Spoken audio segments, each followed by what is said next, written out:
मेरे YouTube channel math solution में आपका स्वागत है। यदि आपने अभी तक चैनल को सब्सक्राइब नहीं किया है तो प्लीज़ चैनल को सब्सक्राइब कर बेल आइकन का बटन जरूर प्रेस कर लें, जिससे कि गणित के किसी भी प्रश्न पर बनने वाली वीडियो अपलोड होते ही नोटिफिकेशन के द्वारा आप तक शीघ्र पहुँच जाए। प्रश्न संख्या 7 है, बिंदु ए के निर्देशांक ज्ञात कीजिए जहाँ ए बी वृत्त का व्यास है। एक वृत्त खींचा गया है तो ए बी केंद्र से होकर जाने वाली जीवा को हम व्यास कहते हैं। तो ए बी, इस बिंदु का नाम ए, इस बिंदु का नाम बी, ये वृत्त का व्यास है जिसका केंद्र है। ओ के निर्देशांक दिए हैं 2, -3 और बी के निर्देशांक दिए हैं 1, 4। हमें ज्ञात करना है ए का निर्देशांक क्या होगा। तो ए के निर्देशांक हम मान लेते हैं एक्स और वाई हैं, क्योंकि हमें नहीं पता तो हम मान सकते हैं। तो माना a बराबर x, y। तो अब प्रश्न क्या है, वृत्त, और वृत्त में भी व्यास। तो वृत्त के व्यास का केंद्र से कोई संबंध होता है? वृत्त के व्यास के ठीक मध्य में होता है केंद्र, क्योंकि ए से लेकर ओ तक त्रिज्या, बी से लेकर ओ तक त्रिज्या और व्यास त्रिज्या का दुगना। तो व्यास का मध्य बिंदु ही वृत्त का केंद्र होता है। तो हम मध्य बिंदु के निर्देशांक से आसानी से हम ए के निर्देशांक प्राप्त कर सकते हैं। अब आप लिखेंगे चूंकि व्यास का मध्य बिंदु क्या होता है, बराबर ही क्या होता है, केंद्र होता है।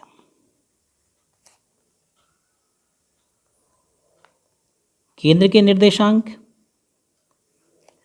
केंद्र के निर्देशांक क्या होने चाहिए? केंद्र के निर्देशांक अगर हम निकालें तो x1 धन x2 बट्टे 2, y1 धन y2 बट्टे 2। क्यों? क्योंकि केंद्र मध्य बिंदु है। तो x1 की जगह x धन 1 बट्टे 2, x1 धन x2, y1 धन y2, y धन 4 बट्टे 2। अतः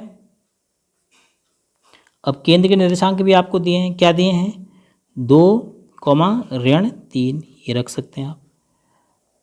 तो x1 धन 1 बट्टे 2 बराबर तो हो गया 2, y धन 4 बट्टे 2 बराबर हो गया -3। x1 का मान x है, तो x धन 1 बट्टे 2।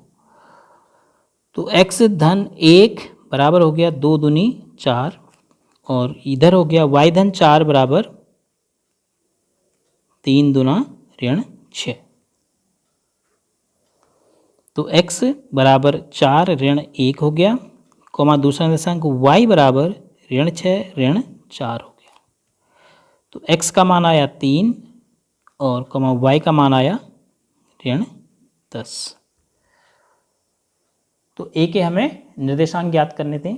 तो बिंदु a के निर्देशांक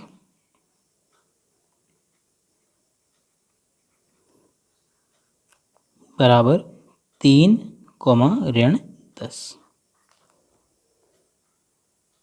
तो यहाँ पर मध्य बिंदु के निर्देशांक से संबंधित सूत्र का हमने इसलिए प्रयोग किया क्योंकि व्यास का मध्य बिंदु क्या होगा, केंद्र होगा, और केंद्र के निर्देशांक आपको दिए हुए थे, और व्यास के दो सिरों में से एक सिरे का निर्देशांक पता था, तो दूसरे सिरे का निर्देशांक हमने x, y माना, और उस आधार पर x और y के मान आ गए। तो a के निर्देशांक हो गए 3, -10।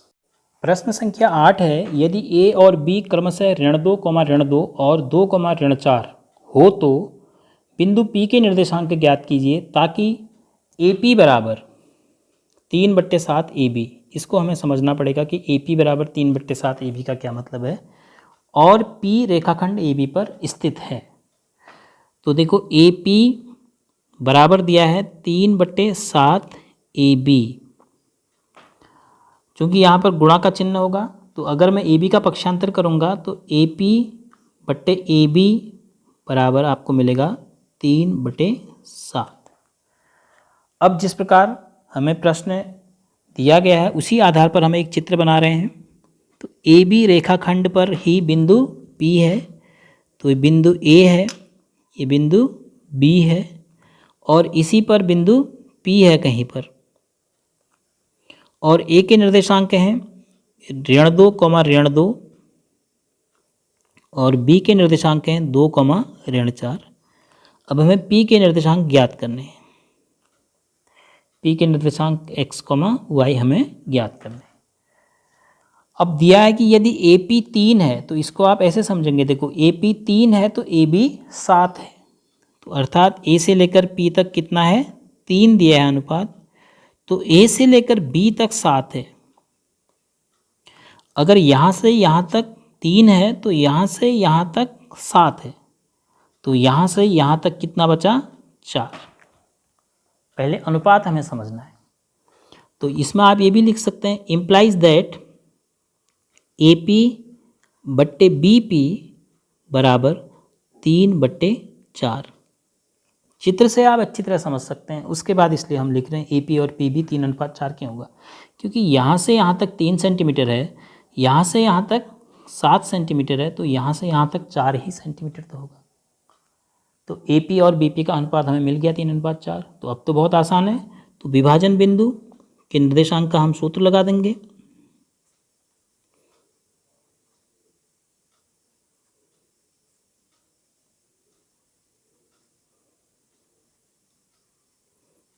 विभाजन बिंदु के निर्देशांक,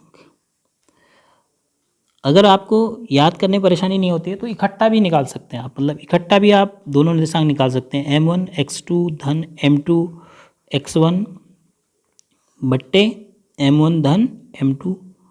बस यहाँ पर थोड़ा सा पेशेंस रखना पड़ेगा। M1 y2 धन M2 y1 बट्टे M1 धन M2, एक साथ भी आप निकाल सकते हैं ऐसे।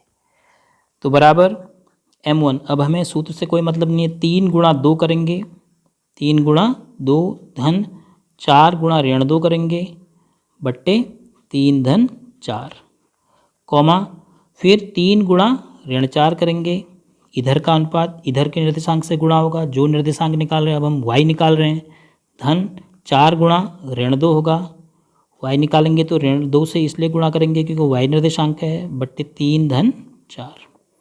अब चिन्ह का थोड़ा सा ध्यान रखेंगे, बस 3 दूना 6,